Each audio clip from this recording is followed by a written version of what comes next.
What is a good personal quality? What is a quality a person should develop? If one develops detachment with an object, he will not be affected by its drawbacks. So always practice detachment.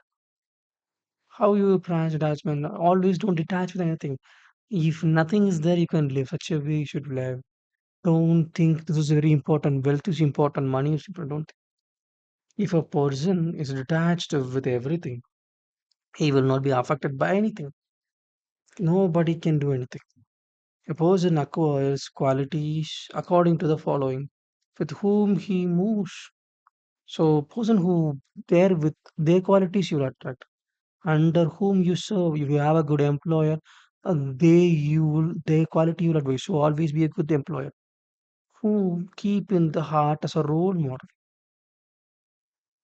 So, someone you want to be a role model, see their benchmark, and if they are good, be along with them. Their qualities you can acquire will be great one day. So, you should be attached with three things. Understand?